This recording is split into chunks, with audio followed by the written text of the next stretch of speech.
Assalamualaikum warahmatullahi wabarakatuh. Ladies, jumpa lagi bersama saya hari ini. Kita telah kedatangan tamu seorang program head officer dari UNICEF. Ini dia sudah datang jauh-jauh, Dr. Dita. Selamat datang Dr. Dita. Halo dokter, assalamualaikum. Ya, apa kabar? Waalaikumsalam. Baik. Baik. Ini jauh-jauh datang dari Calang ya? Kemarin dari Aceh Barat, tapi nggak di Banda Aceh dari kemarin lah. Dari kemarin. Biasanya memang di Calang atau di Banda Aceh? Di Banda Aceh. Di Banda Aceh, jalan-jalan ya gitu ya. Iya kayaknya. Oke, hari ini kita akan bincang-bincang ngobrol ringan tentang UNICEF, apa itu UNICEF dan program-program yang sering gitu, yang ternyata kita selama ini nggak tahu. Ternyata UNICEF juga bergerak di bidang yang kita nggak tahu selama ini, yaitu bidang imunisasi ataupun vaksin. Nah, kalau kata pepatah sih, tak kenal maka tak sayang. Nah, jadi kita mau cari tahu dulu nih, UNICEF itu apa dan dia bergerak di bidang apa sih, Dr. Dita? Oke. Baik dok, jadi UNICEF itu kan kepanjangannya United Nations for Children Funds ya. Itu organisasi PBB yang bergerak di bidang dalam upaya-upaya pemenuhan hak-hak anak di seluruh dunia. Termasuk di dalamnya adalah hak-hak anak untuk akses kepada kesehatan. Dan perempuan juga. Hal lain. Terutamanya adalah anak. Terutama anak. Jadi memang dia fokusnya ke anak, terutamanya lagi kesehatan.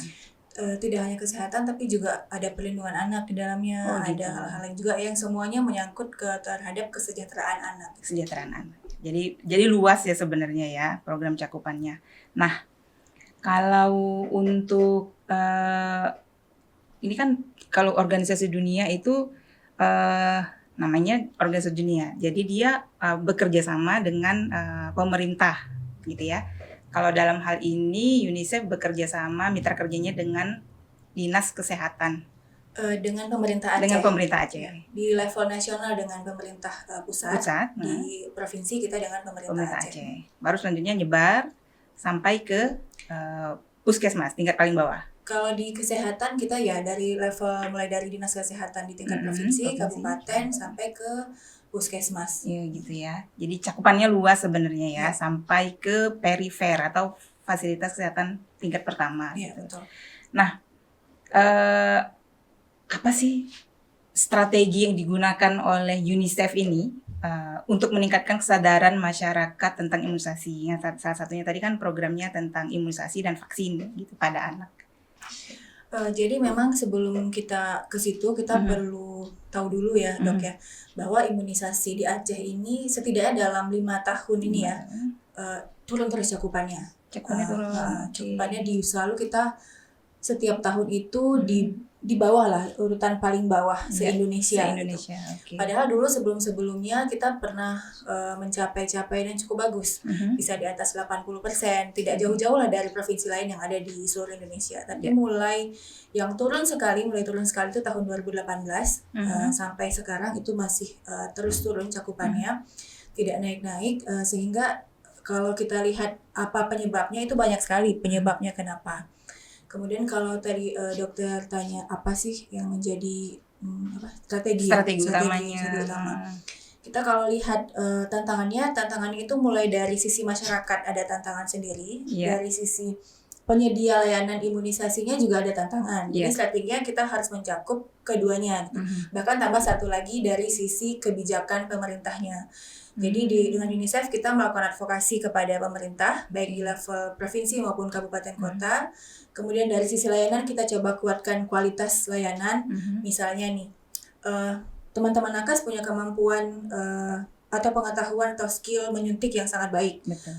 Tapi mungkin masih kurang di sisi bagaimana dia menyampaikan edukasi ke masyarakat. Maka itu yang kita kuatkan. Betul. Jadi sesuai dengan kebutuhan di wilayah masing-masing. Kemudian dari sisi masyarakat kita lihat lagi apakah tantangannya terkait apa di masyarakat. Apakah masyarakat khawatir misalnya kalau habis imunisasi anaknya demam gitu ya. Itu yang paling sering ya dok. Atau ada masalah dengan terkait misalnya penolakan dari sisi agama. Walaupun sekarang tidak sesignifikan yang dulu, yang kemarin-kemarin gitu, tapi masih ada. Maka itu yang kita coba untuk address atau kita coba address melalui dengan melibatkan berbagai macam lintas sektor yang terkait dengan tantangan itu gitu. Termasuk tokoh masyarakat setempat sepertinya ya. Iya, betul. Oke. Terus sejauh ini setelah program apa tadi yang udah dilakukan itu ada perbaikan dari 5 tahun belakangan? Tetap sama aja gitu? Kalau secara provinsi memang capaiannya masih menurun ya. Tapi kalau kita lihat ke masing-masing kabupaten kota, ada kabupaten kota yang sudah mulai berprogres ke arah yang lebih baik. Jadi artinya cakupannya sudah mulai naik. Kalaupun kita misalnya kita tidak melihat langsung tidak dari angka kenaikan, kita bisa lihat misalnya dari keterlibatan tokoh agama contohnya. Misalnya yang tadinya tidak terlibat sama sekali, sudah mulai terlibat, sudah mulai menyampaikan edukasi ke masyarakat mengenai pentingnya imunisasi. Itu juga kan sebenarnya adalah suatu perubahan yang baik. Iya, promosi ya.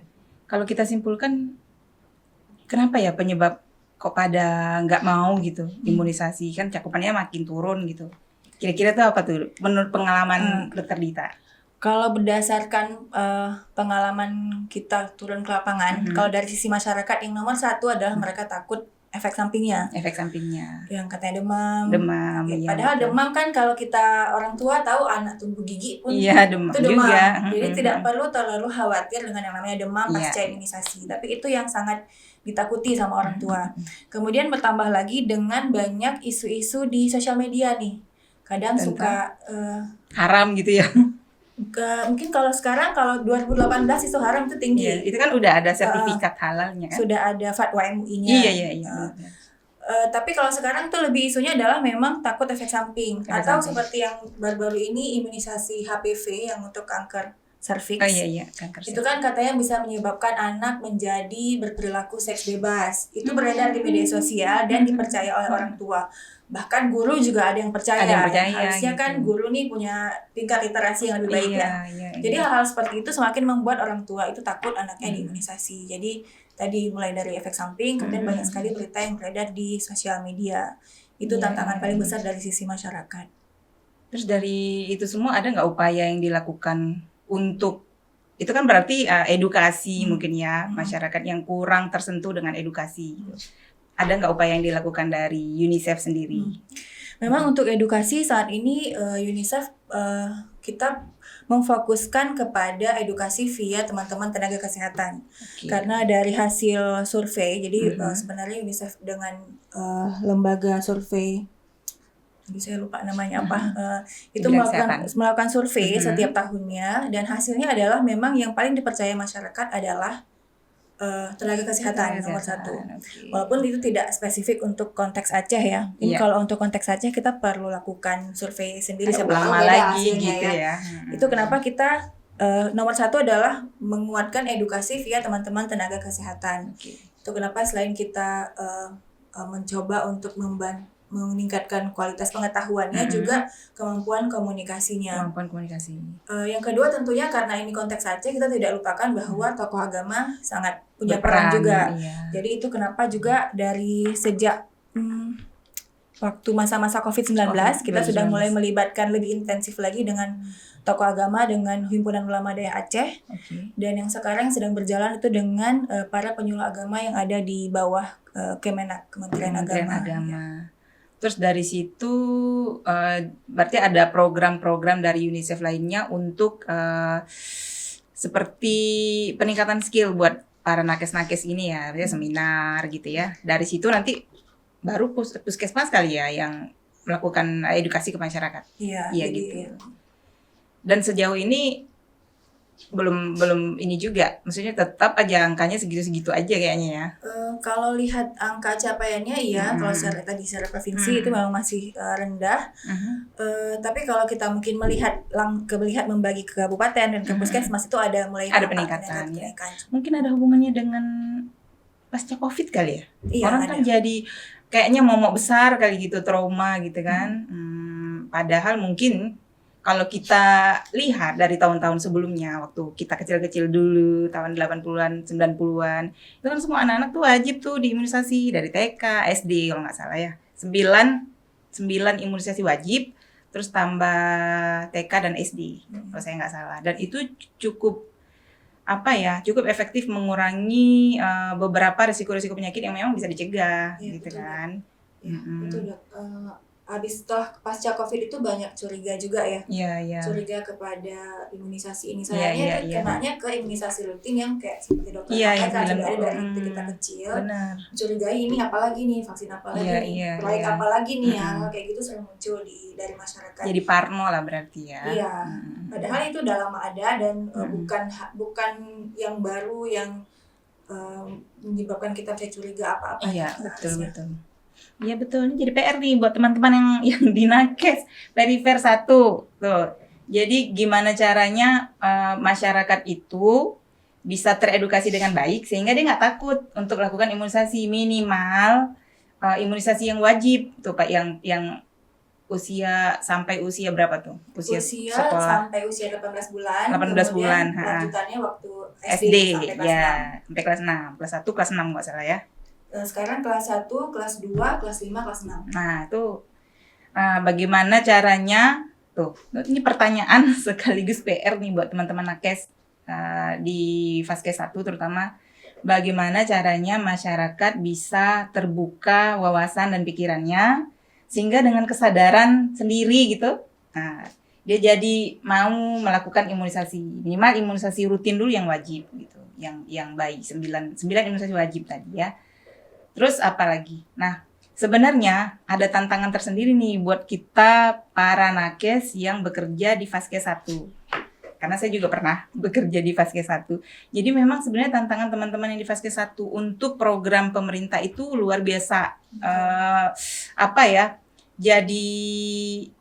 Jadi PR sendiri gitu. Karena yang kita tembus itu adalah bagaimana caranya kita menumbuhkan kesadaran masyarakat sehingga masyarakat dengan ikhlas menerima apa yang kita mau berikan gitu.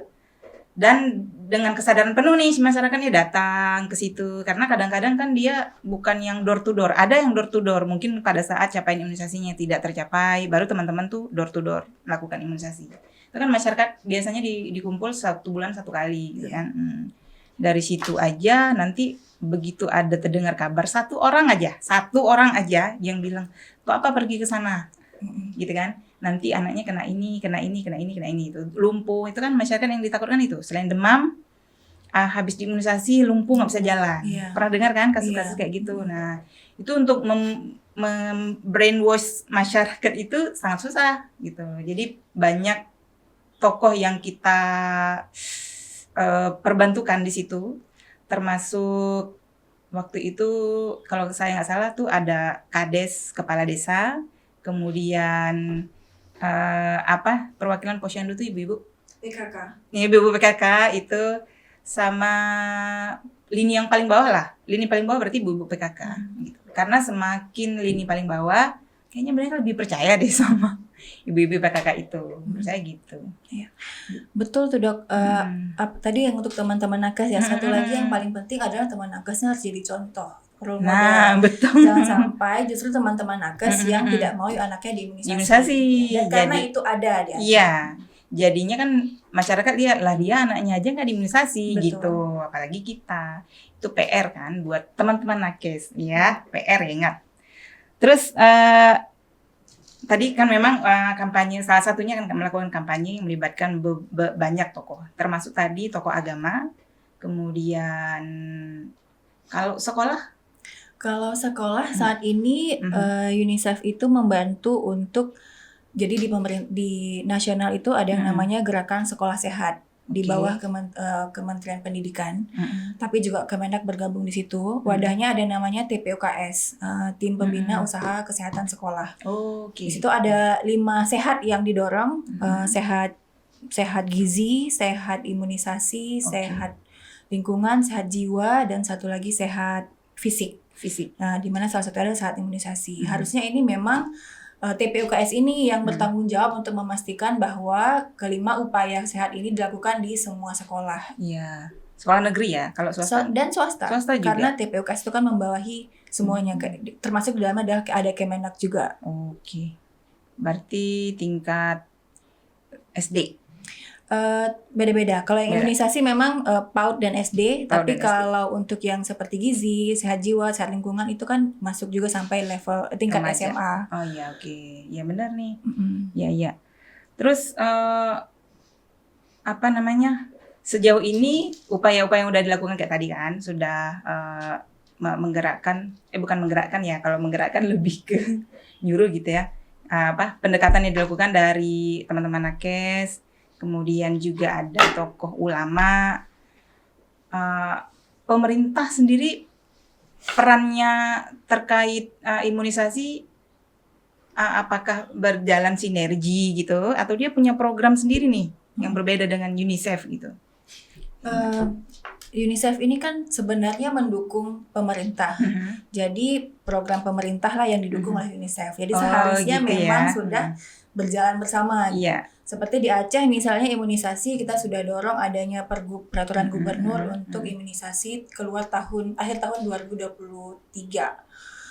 2023 pasca COVID ya. Okay. Jadi di situ di Pergub itu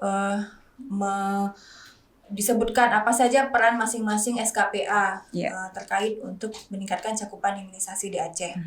Namun sayangnya baru sebatas pergubnya sudah ada, tapi implementasi di lapangannya itu yang belum berjalan. Ada.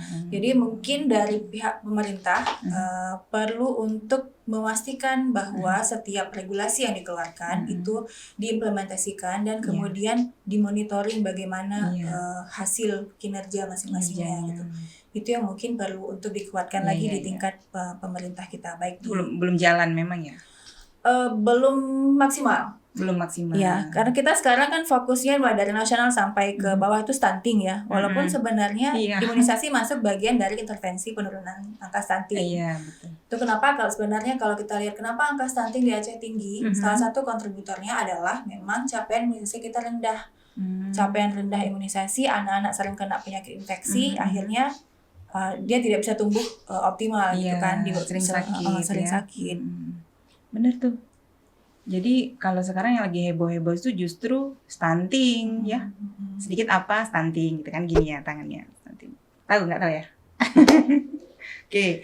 Terus kalau kita sendiri melihat informasi yang beredar di masyarakat, banyak sekali tuh tentang mitos, Dokter Dita. Jadi untuk menghadapi mengatasi mitos-mitos ini, mitos itu kan berarti informasi yang salah kan yang beredar di masyarakat. Ada nggak upaya khusus yang dilakukan oleh UNICEF selain tadi kan edukasi, terus nakesnya? Kalau yang langsung ke masyarakatnya sendiri itu ada nggak sih? Saya timnya yang turun gitu ke masyarakatnya gitu. Ada, kita memang kalau setiap kali teman-teman puskesmas turun ke lapangan juga kadang-kadang kita ikut turun sama-sama untuk memberikan edukasi.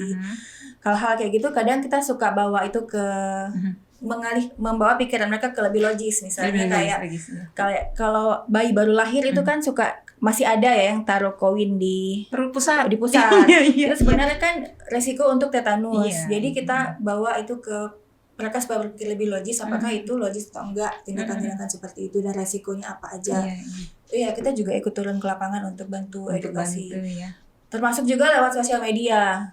Karena kan sekarang orang dimanapun itu main sosmed kan, Instagram, TikTok, Facebook. Dan kita juga di Aceh ada yang namanya gebay.aceh di Instagram.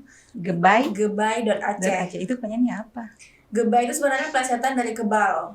Oh, kebal bahasa Aceh. Gebay. Kita ya biar ada kan harus pakai gerakan betul. jadi G. Oh, jadi G, gebay. Oke.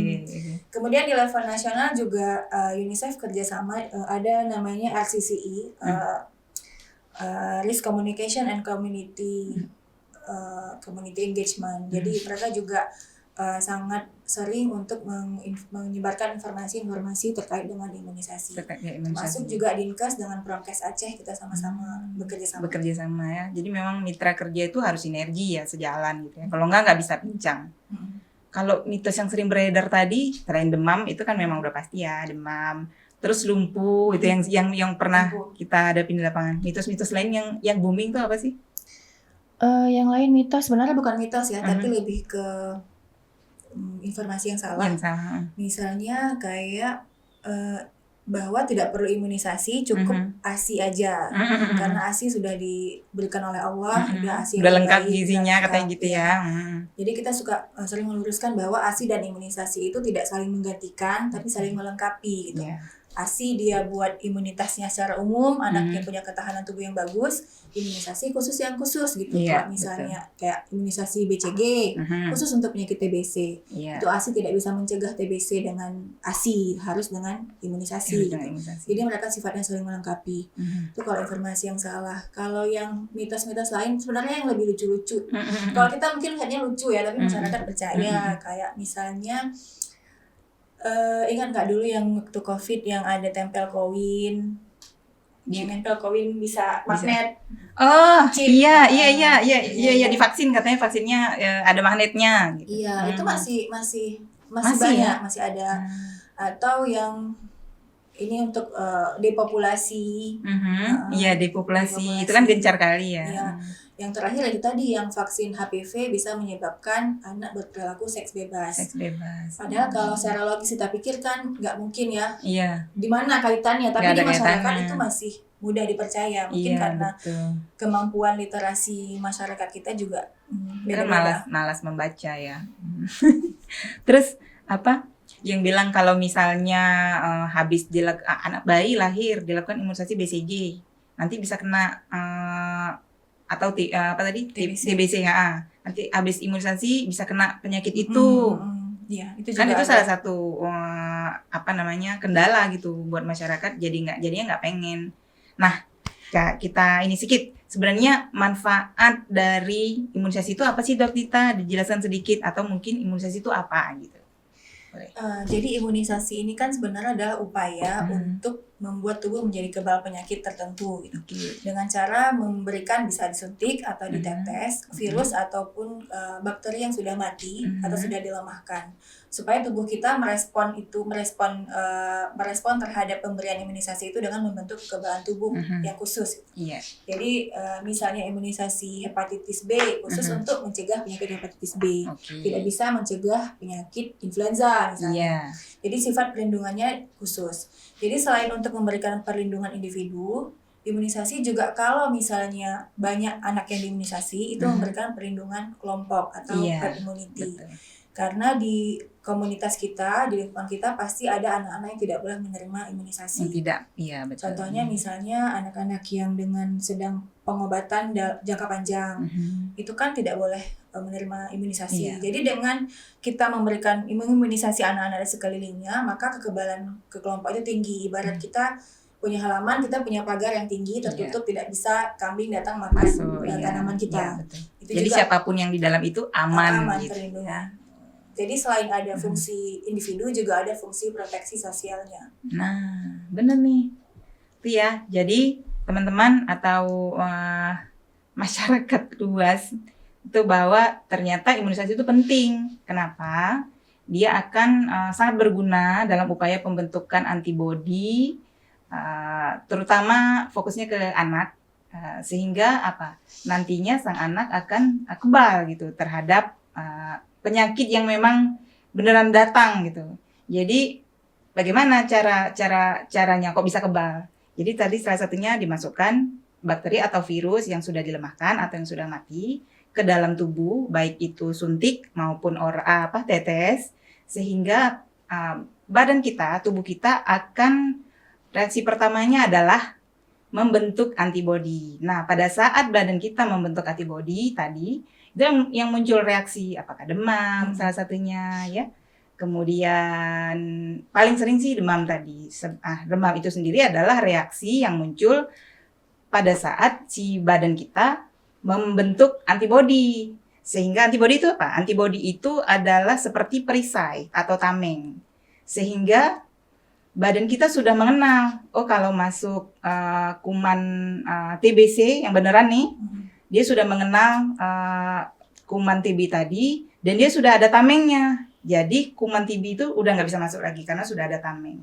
Jadi memang imunisasi ini atau vaksin-vaksin ini dia spesifik melindungi terhadap satu penyakit, enggak satu vaksin untuk semua, enggak bisa universal gitu ya. Ada yang mau tanya, audiens? Berarti yang terkena penyakit TB misalnya, otomatis dia tidak melalui proses ataupun menjalani proses imunisasi. Bisa dibilang semacam itu enggak? Tidak selalu. Tidak selalu. Misalnya gini, saya udah vaksin nih, udah 9 vaksin nih. Apakah memungkinkan nggak saya resisten dengan 9 jenis ancaman penyakit itu? Ya. Itu bisa ditanya. Ya silakan dijawab. Audien bertanya boleh langsung. Jadi gini, yang namanya imunisasi tidak ada yang menjamin 100% tidak kena penyakit kebal gitu ya, 100% kebal enggak. Tapi kalau sudah imunisasi maka resiko tertular akan jauh lebih kecil daripada tidak imunisasi. Dan kalaupun dia kena tidak akan menjadi berat, tidak akan terjadi komplikasi berat. Misalnya kalau campak aja, komplikasinya itu bisa pneumonia, radang paru, bisa kebutaan, bahkan kematian akibat campak. Di Rumah Sakit Zainal Abidin itu paling banyak info dari dokter di Rumah Sakit Zainal Abidin, paling banyak anak yang sakit campak dirawat karena pneumonia, memang tidak imunisasi sama sekali. Pengalaman saya sendiri juga, anak saya 2 imunisasi cacar waktu itu. Jadi cacarnya kan bukan imunisasi yang disubsidi oleh pemerintah, jadi harus berbayar sendiri Yang satu kakaknya belum sempat imunisasi cacar, adiknya udah kena cacar dua-duanya. Beda sekali ruang yang dialami adiknya sama kakaknya. Kakaknya itu sampai dalam mata, tubuh lebih berat ya. Berat. Adiknya sekitar di bawah 1 minggu udah sembuh. Jadi memang manfaatnya banyak ya. Iya, betul. Imunisasi. Jadi itu tetap bisa kena, tapi less lebih kecil. Nah, kenapa kok orang yang sudah imunisasi kok ada juga yang kena? Itu yang harus ditanya, bener nggak dia ada imunisasi? Yang pertama, ya kan? Bisa jadi. Yang kedua, mungkin karena kan tadi untuk imunisasi sendiri itu melibatkan, imunisasi yang baik itu melibatkan banyak faktor. Tadi salah satu keahlian nakes, kemudian penyimpanan, itu juga pengaruh kan? Penyimpanan obat itu juga pengaruh. Dengan kondisi listrik mati sehari berapa kali, itu akan mempengaruhi kualitas dari vaksin, salah satunya. Jadi kalau misalnya kenapa kok ada orang yang sudah diimunisasi kok masih kena? Salah satu jawabannya mungkin salah satunya adalah kurang efektif ya. Bisa jadi. Cuman untuk yang di Vaskes pemerintah yang mulai dari puskesmas, kemudian rumah sakit pemerintah itu memang ada SOP khusus untuk pengelolaan vaksin. Mulai dari dia dikirimkan dari nasional, dari pusat kemudian sampai ke provinsi, sampai ke puskesmas, itu disimpan dalam suhu tertentu dipastikan gitu. Bahkan kulkasnya pun harganya itu seharga satu mobil. Satu mobil ya? Iya, kulkas vaksinnya. Jadi nggak boleh pakai vaksin kulkas yang punya di rumah tangga. Kulkas rumah tangga. Ada kulkas khusus dipantau pagi dan sore hari suhunya dipantau dicatat. Jadi udah kayak pelihara anak juga. Betul. Kalau mati lampu gimana? Kalau mati lampu ada SOP-nya juga. Jadi kalau mati lampu di bawah 8 jam misalnya itu bisa tetap dalam kulkas karena kulkasnya kan sudah didesain untuk bisa menjaga suhu tetap sama. Tetap stabil. Sekian jam kali ya. Tapi kalau dia mati lampu sampai sehari 2 hari mungkin apakah harus direlokasi, itu sudah ada juga SOP-nya jika hal terjadi seperti itu. Iya ya. Tuh, salah satu. Jadi faktornya itu banyak gitu. Atau mungkin tingkat kekebalan, pembentukan kekebalan imunitas seseorang itu kan beda-beda. Ada yang ketika dia dikenalkan dengan kuman tertentu sehingga terbentuk antibodi 100%, ada yang enggak terbentuk. Apa salah satu yang pengaruhinya? Gizi. Gizi tuh makanya tadi ininya sinergi ya, berjalannya tuh seharusnya sama gitu. Dia sudah diimunisasi, gizinya nggak pas, dari mana dia bisa membentuk bahan baku untuk membentuk antibodi sehingga dia kuat gitu. Dari gizi yang bagus. Jadi itu memang harus sama. Kalau gizinya nggak didukung juga nggak akan terbentuk imun yang bagus. Mungkin kalau dari sisi pemerintah harus ada willingness, political willingness-nya juga, bahwa ini penting untuk anak-anak Aceh, untuk aset masa depan Aceh, karena seringkali kadang pemerintah tidak melihat imunisasi ini sebagai satu upaya untuk masa depan gitu. Jadi hanya cuma suntik aja nih, padahal itu ada suntik-suntik itu untuk memastikan anak Aceh itu tetap sehat, tidak ada yang Iya. sakit atau meninggal akibat penyakit yang bisa dicegah sebenarnya. Kayak kita punya kasus polio tahun 2022, 2023, 2022 itu di PD, Oke. kemudian menyusul di Biren dan Aceh Utara. Itu yang lumpuh, jadi lumpuhnya itu seumur hidup. Kalau itu terjadi di banyak anak di Aceh, ya masa depan Aceh mau kayak gimana Banyak gitu. yang lumpuh ya. Yang lumpuh tidak bisa tumbuh jadi sesuai dengan optimal kan. Iya. Padahal dulu udah nggak ada lagi. Nggak ada lagi. Karena semuanya sudah banyak orang yang diimunisasi tadi. Herd immunity, imunisasi kelompok. Jadi ada 1-2 anak yang nggak diimunisasi, yang tidak diimunisasi, aman dia. Tapi kalau banyak yang tidak diimunisasi, maka herd immunity atau kekebalan kelompok itu nggak tercapai, gitu ya. Satu lagi nih, kayak mana ya? Kita kan kalau di Aceh itu masih sangat kental peran nenek-nenek nih. Peran nenek itu sangat besar gitu, apalagi buat ibu-ibu muda, Betul. rumah tangga baru yang memang dia disokong penuh gitu, 100% oleh si nenek-nenek. Ada nggak upaya dari UNICEF sendiri pendekatan kepada orang tua secara, itu nenek nih maksudnya, secara kan kalau kita jelaskan mereka pasti akan menjawab ini, dia udah hidup lebih lama, pengalamannya sudah lebih banyak gitu, dia akan pasti menggunakan metodenya sendiri gitu. Gimana menurut Dr. Dita? Kalau berdasarkan pengalaman ya dok ya di lapangan, untuk imunisasi agak unik nih. Iya. Kalau neneknya sekarang justru nenek dan kakek ya, Iya. justru yang saya temui ya, walaupun tidak bisa generalisir, tapi sebagian besar itu mereka justru imunisasi anaknya. Oh gitu. Tapi yang tidak mengizinkan adalah orang Orang tuanya. Kebalikan Pertama berarti ya. adalah kalau dari pengakuan ibunya adalah ayahnya. Oh ayahnya. Ayahnya nggak ngasih nih. Kita memang pernah waktu itu di salah satu posyandu, ayahnya tungguin di depan posyandu memastikan anaknya tidak diimunisasi. Wah. Walaupun ibunya nggak apa-apa nih, tapi karena ibunya takut sama ayahnya, akhirnya tidak imunisasi. Ada kejadian yang seperti itu. Ada juga kejadian yang ibunya jual nama ayahnya. Oh gitu. Jadi hanya dipilih ayah, gitu, nggak boleh sama ayahnya. Tapi begitu kita tanya ke ayahnya, ayahnya terserah ibunya. Terserah ibunya. Gitu. Karena di UNICEF sendiri ada membuat kelas ayah di 5 kabupaten. Kita undang ayah-ayah, kita ajak ngobrol di warung kopi, 4 sesi. Wah. 4 sesi. Kelas ayah namanya. Kelas ayah. Oke. Jadi kita tidak bahas hanya imunisasi, mulai dari kita bahas kesehatan anak secara umum sampai kemudian ada topik imunisasinya. Oke.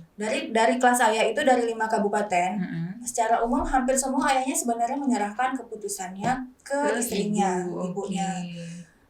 Tapi itu di lapangan ternyata banyak ibu yang kemudian menjual nama ayah suaminya karena kita punya budaya dengar kata suami, kan? Betul, patuh gitu Jadi ya. akhirnya nakes-nakes kita begitu dibilang nggak dikasih sama ayah, dia tidak akan lebih lanjut lagi mencoba untuk edukasi gitu.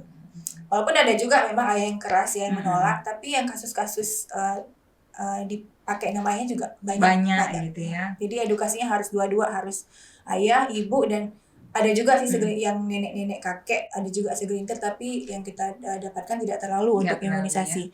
Mungkin lebih itu ke pemberian makan biasanya. Kalau nenek-nenek belum 6 bulan udah dikasih pisang. Baru 2 hari udah makan gitu. Iya. Oh iya ya, kalau nenek-nenek ke situ. Terus kalau kita tanya kenapa ayah-ayah tuh pada nggak bolehin imunisasi, nggak ada jawaban. Ada yang tidak ada jawaban, nggak ada jawaban jelas ini. Ada juga yang memang merasa nggak perlu karena melihat tetangganya, saudaranya sekeliling tidak imunisasi. Kita kan masyarakat yang cukup komunal ya istilahnya, cukup komunal ya, ikut-ikutan. Jadi kalau misalnya rame, imunisasi. Tapi kalau enggak, kita nggak suntik, nggak imunisasi. Itu salah satunya yang saya lihat bahwa memang di masyarakat kita belum ada norma untuk mengimunisasi anak gitu. Tapi ini sudah agak berubah sih dengan orang tua yang sekarang Gen Z ya. Iya. Mereka lebih kalau kita lihat mereka lebih aware terhadap kesehatan anak termasuk dalamnya imunisasi dibandingkan dengan yang era sebelumnya, orang tua yang era sebelumnya. Iya. Padahal kenapa sih takut dengan demam?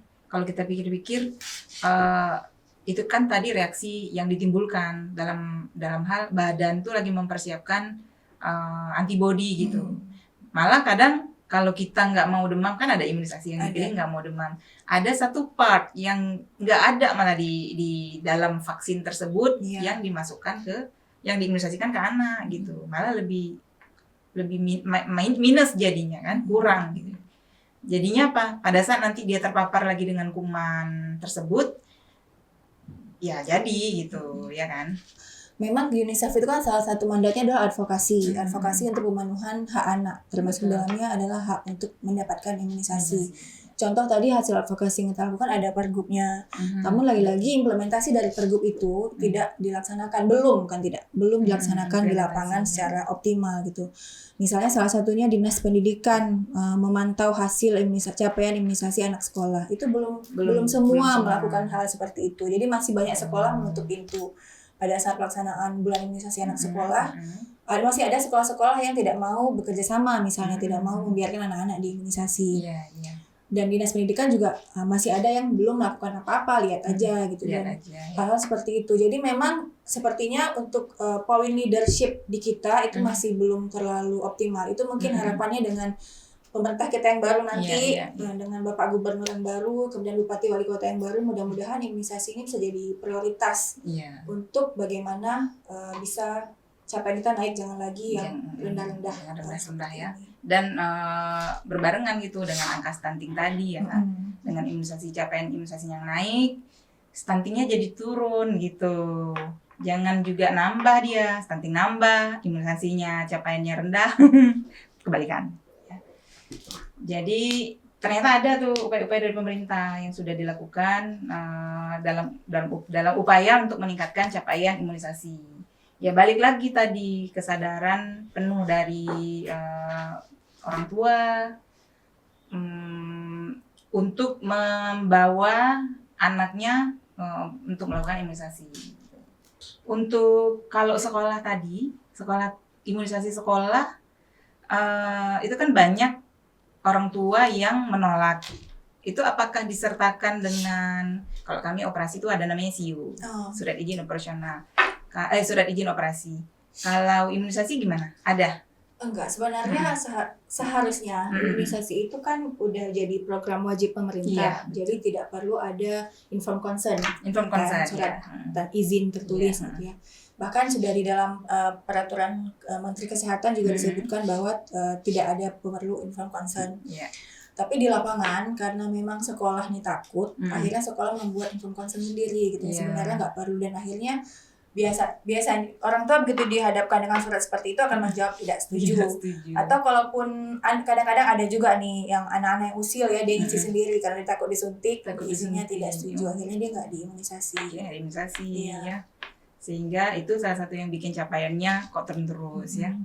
Jadi pesan kita hari ini teman-teman semua, bahwa pentingnya imunisasi yang harus dilakukan sejak bayi itu adalah dalam rangka supaya mencegah terjadinya penyakit-penyakit yang seharusnya bisa dicegah gitu.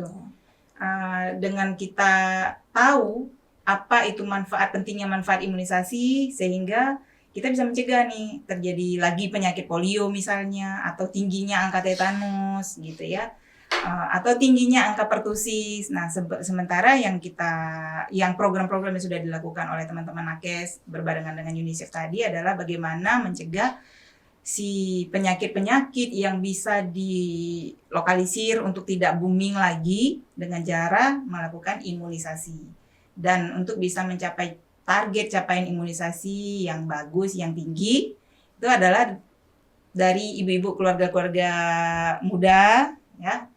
Berarti ini keluarga muda ya, berarti kalau yang udah tua-tua anaknya udah gede. Ibu-ibu muda nih, mohon untuk lebih banyak mencari informasi tentang pentingnya imunisasi, kemudian apa itu imunisasi apa yang akan diberikan kepada anak. Saya rasa dengan kita tahu seberapa penting imunisasi, kita jadi lebih dengan kesadaran penuh dan ikhlas gitu, bawa anaknya ke Vaskes 1, bawa anaknya ke klinik atau ke DSA yang ada imunisasinya, dan gratis. Ya, betul. Tidak bayar gitu. Kalau kita berbayar, imunisasi itu ternyata mahal. jutaan harganya gitu. Jadi ini udah disediakan sama pemerintah loh, gratis, nggak bayar gitu. Silakan datang untuk mendapatkan peluang ya agar tercapai herd immunity. Sehingga apa? Satu lagi, sehingga gizinya juga ikut naik, sehingga kualitas anak-anak kita ke depan tuh jadi lebih best gitu. Demikian bincang-bincang kita hari ini bersama dokter kita, Dokter Dita yang cantik ya. Mudah-mudahan dapat bermanfaat. Nah, kita akan berbincang-bincang lagi dengan topik-topik yang lebih menarik selanjutnya. Dan sampai jumpa.